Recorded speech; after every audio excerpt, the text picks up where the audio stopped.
Stones and Water. White was sitting behind the cash register in the basement of Stones and Water, the most upmarket bookshop in Dublin at the time. It was a Wednesday evening, and while he leafed through a very expensive coffee table book by Richard Parker on the wines of Bordeaux, he couldn't help but keep a keen eye on the proceedings above his head. There was a reading taking place on the top floor in the arts department.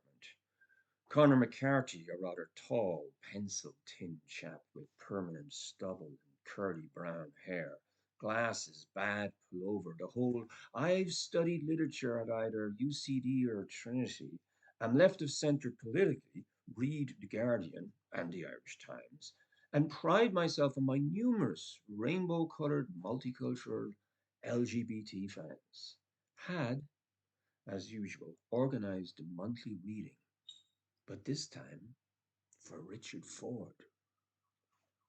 The American novelist was doing a world tour promoting his latest novel, Independence Day. It was, of course, a huge deal. The whole bookshop was in even heightened sense of alert than usual.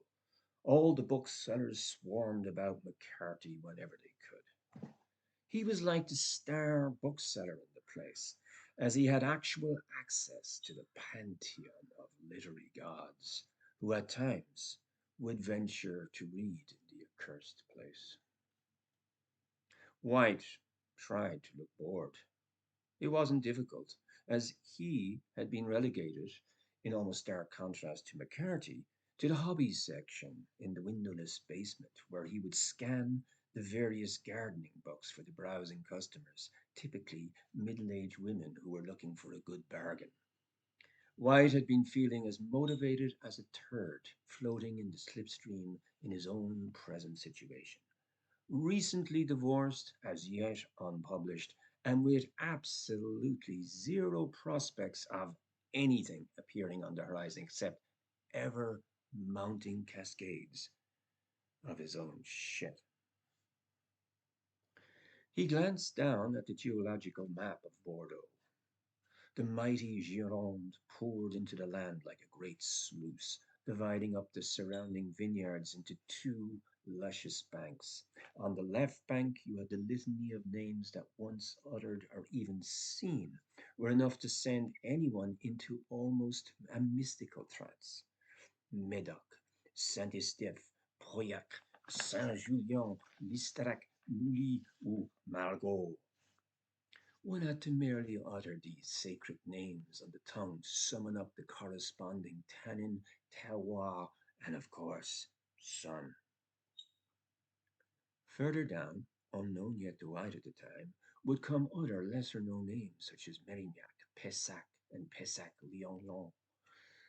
How oblivious he was then, poor White, to the terrible wounds he had yet to face, and which he would feel in his mind and soul whenever he was to hear or see those very same names again.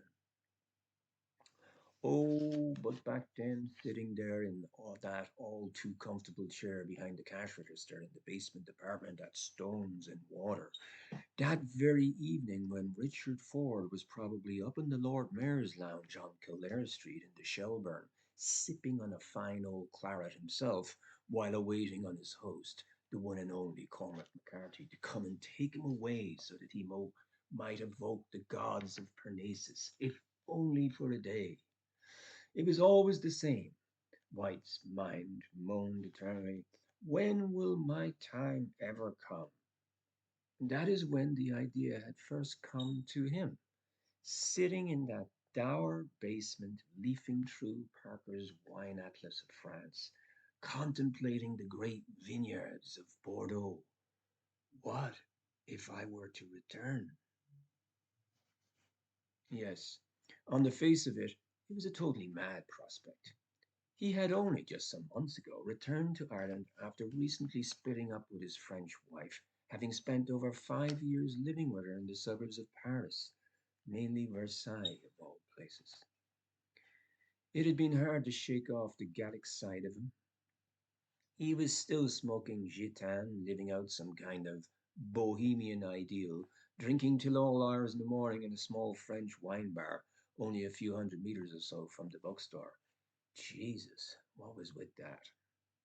Could he not extricate himself further from his workplace without falling into the first wine bar that he came across? It is true, White was having difficulties settling down. Only that weekend he had gotten absolutely shit faced, the only term that could at all describe accurately the absolutely drunken and debauched nature of the events of the day in question. As usual, White had retired to Le Cave and had both drunk and danced till the early hours of the morning. His last memories were sipping some vintage port with one of the booksellers who, like White, had some kind of literary pretensions. Oh, bookshops are full of them. This particular prick had a fetish for Dame Frances Yates. That is all White could recall. Dame bloody Frances Yates. And the constant eulogizing about port.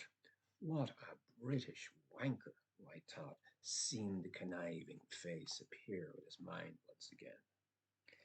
That escapade had almost cost White his job, as he had arrived into work almost 2 hours late, and that is when he had been relegated to the basement.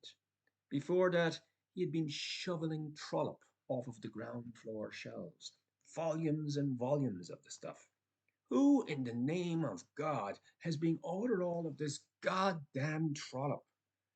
White was standing there filling box after empty box full of trollop, and then he quickly started replacing him with the collected works of Friedrich Nietzsche. Totally radical, man. This had caused utter consternation between the two floor managers who were supposed to be overseeing our boy White. Jesus, the innocence of him. Can you imagine him standing there, stinking of caporal, looking kind of suitably hip and shagged? He had only been in the place 3 days, and he was already in trouble. All of the trollop that he had trucked away under the chairs, after first getting the okay from one of the cleaning ladies, had to be reshelved.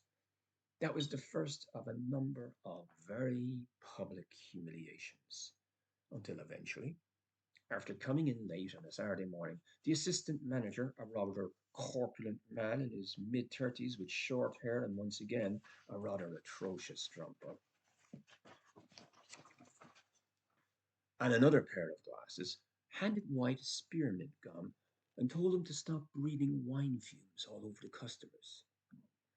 The managers at the time, who was very fond of White, could only look on sadly, as he himself was a newbie too, and he didn't want to be going up against the local power structure. The floor managers were like the civil service. They were going nowhere, while the store managers were rather like the government. They would just come and go. White looked back down at the map. Entre deux mers, he pronounced with his best Gallic accent. It sounded vaguely prophetic. Pour de Bordeaux, baby.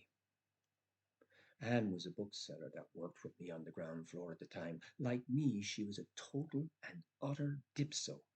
I first met her behind the counter where we had been assigned that Saturday afternoon. A poster of the latest paperback that was selling at the crime fiction section had caught my eye, and Anne had noticed me looking at it. It was a photograph of a gay man wearing latex suspenders, a pair of latex boxers, and he had a pair of wings protruding from his back, and in his right hand he was holding onto a bullwhip. It was all very suggestive that this was the very devil himself. So you like kink, I see. She was quite a slim girl. Her haircut was reminiscent of Louis Brooks, and she had even applied mascara and eyeliner in that overdone manner which suggested that she was a goth. Her skin, in stark contrast to the blackish hues, was extremely white, almost corpse-like. She was staring at me with these big droopy eyes. Her lips were prune-colored and had been so heavily traced with lipstick that her overall look was reminiscent of Halloween. I immediately liked her. She smiled. Are you gay? Christ, no, I laughed protestingly. Oh, so you're just into kinky shit. Before I could respond, she'd gone round to serve a customer on the other side of the counter and had just left me staring at the demonic angel on the cover of the paperback that we were supposed to be trying to sell that day. In the Duke, after work, we met up at the main minibar with some of the other booksellers and got drunk together. Pour the Bordeaux, baby! Anne kept shouting above the noise of the bar. We got quite drunk together and ended up going into a nightclub. After some time, Anne suggested that we should go home to her place. Before leaving, I ended up going into the women's toilet by accident and put some money in what I thought at the time was a condom dispenser, but which in fact turned out to be a pantyhose dispenser. I should always remember the scene. It is imprinted indelibly upon my mind. There I am standing drunkenly in the ladies of some nightclub off Grafton Street, with a pair of opaque pantyhose in my hand, while one of the bouncers is standing in the toilet doorway. There are young women coming and going, paying absolutely no attention to either of us. The man clearly seems to be addressing me, but I am so inebriated that I am having difficulty hearing what it is he is actually saying. But the good news is that I am not so pissed that I cannot put one and one together. And then it begins to register what exactly it is that I am clutching in my hands. A pair of opaque pantyhose. Have I become so drunk that I am simply past caring anymore? But hang on, why are all these women coming to and fro? My drunken brain starts putting together dots. Pantyhose, public toilet, ladies, pantyhose dispenser, not condom dispenser. What the fuck? The bouncer escorted me back as I clutched the packet of pantyhose in my hand. Later, back in Anne's place, Anne encouraged me to put them on. Oh, she had known all along. She didn't give a shit. Oh, baby, look at you. Why, you're just like some male Sally Bowles. My last drunken memories are of us both lying in bed together, both dressed in pantyhose, wrapped drunkenly around one another like two venomous, coiling snakes.